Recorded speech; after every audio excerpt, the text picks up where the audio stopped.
Well, welcome back. It is that time of year again. It's that place again. We have to make sure that everybody knows we're coming to you live from Levy's.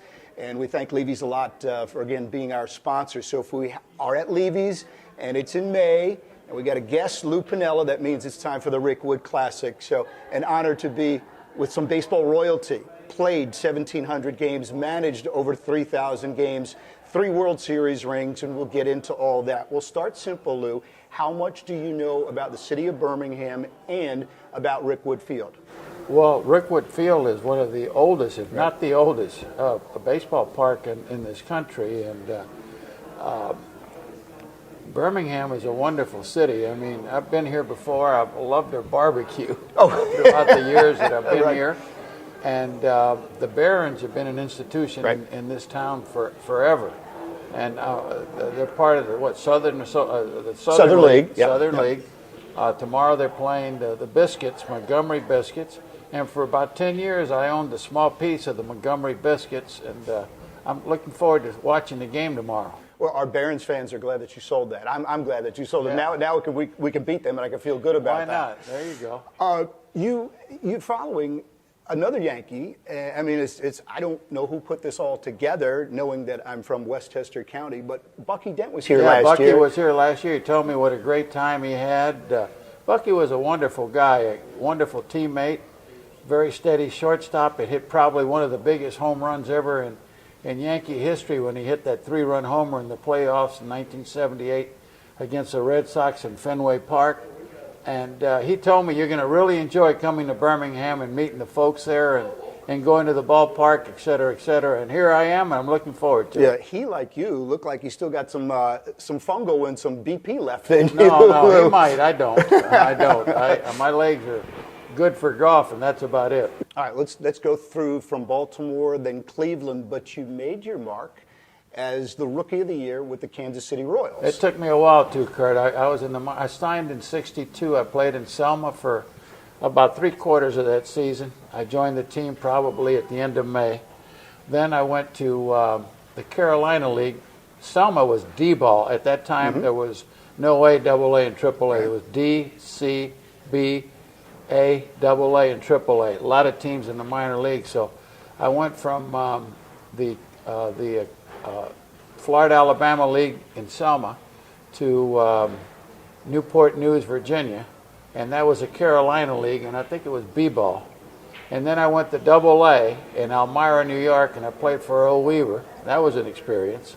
And then I went to Portland, the Pacific Coast League, with the Cleveland Indians, a team I originally signed with, for 3 years. And finally, after 6 full seasons in the minor leagues, or at least 5 full seasons, and 1 year in the service, I finally got to the big leagues in 1969, and I was Rookie of the Year with Was it redemption, Lou, in a sense, where did you ever look at it like, I proved those other clubs wrong, or did you just enjoy the success, the immediate success that you had? You know, I basically was a pretty good hitter in the lower minors, but I pulled everything, and I had trouble with the breaking ball.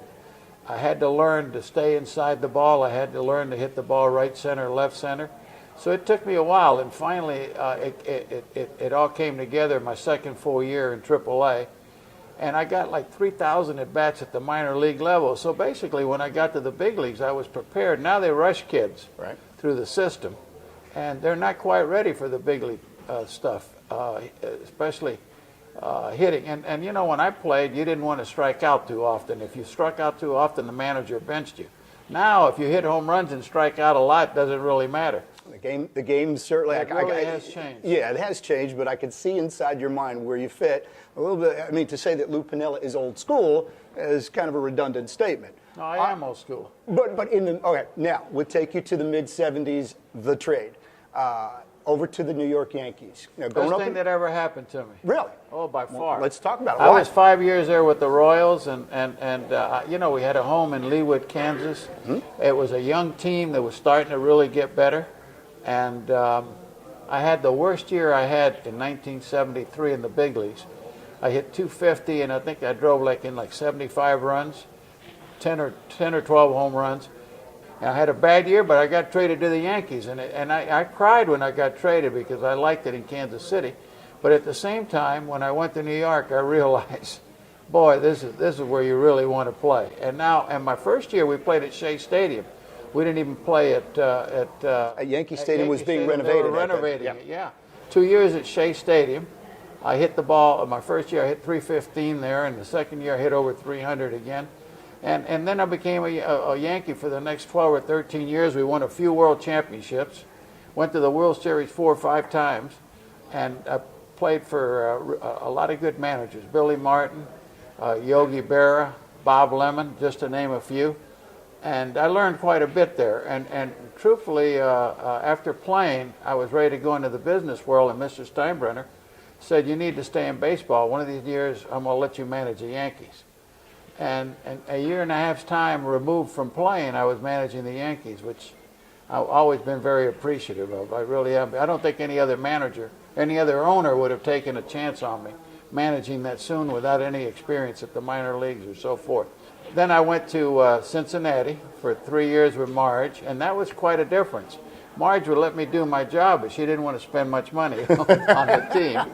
And then from there, I went to Seattle, where I was there for 10 seasons, and we had some really, really good teams.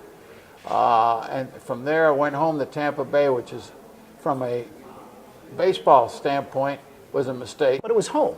It was home, yeah. My dad was not doing well, and I got to spend the last few years of his life with him, which was really good. And then I went to the Cubs, and the Cubs was an experience. I really enjoyed it.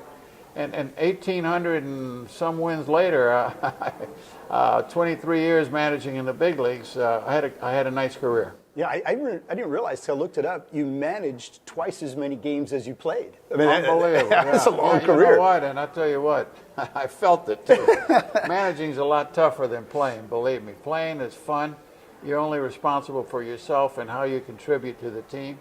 Managing, you're responsible for everybody, and all the wins and losses fall on your shoulders, and you're the one that has to answer to everything. So it's not easy managing at the big league level or coaching anywhere. I mean,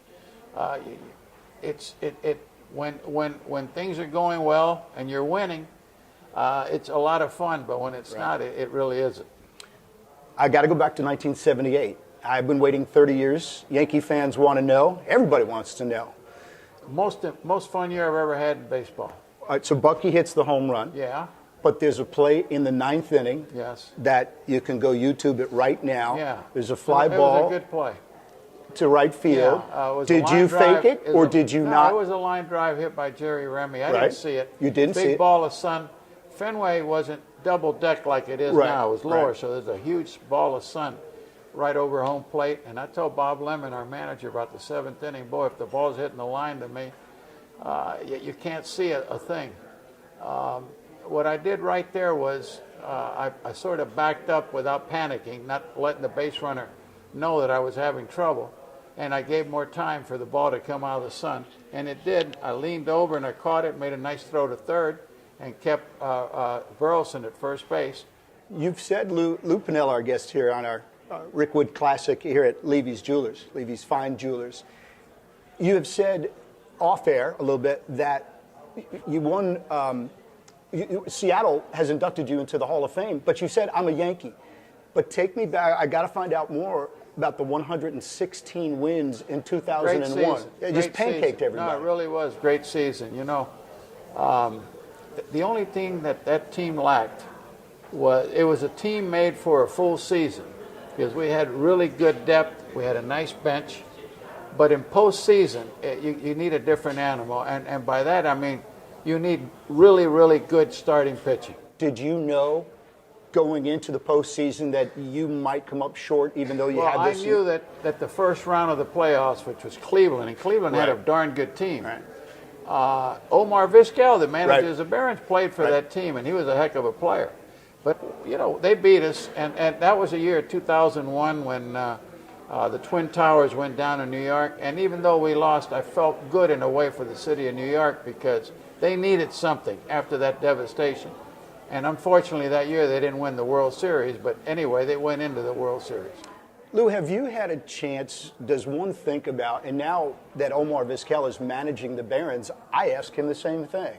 Have you thought about a Hall of Fame career when you look back in a private or public moment? Well, I was up 2 years ago, and I had to get 12 out of 16 votes, and I got 11. I missed it by 1. Yeah, it's up to the voters. They can decide. Maybe they didn't like my style or whatever it is. But anyway, I had a lot of passion for the game, and when I first started managing, Mr. Steinbrenner called me into his office. He said, "Look, your number one job is to win the World Series for me." After that, it's easy. Yeah. Number two, your job is to help put fannies into the seats.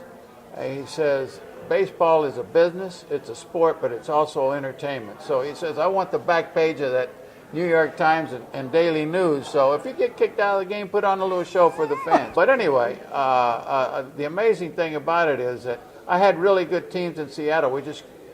We couldn't, at the end of my tenure there, we couldn't get by the Yankees. They were very, very tough.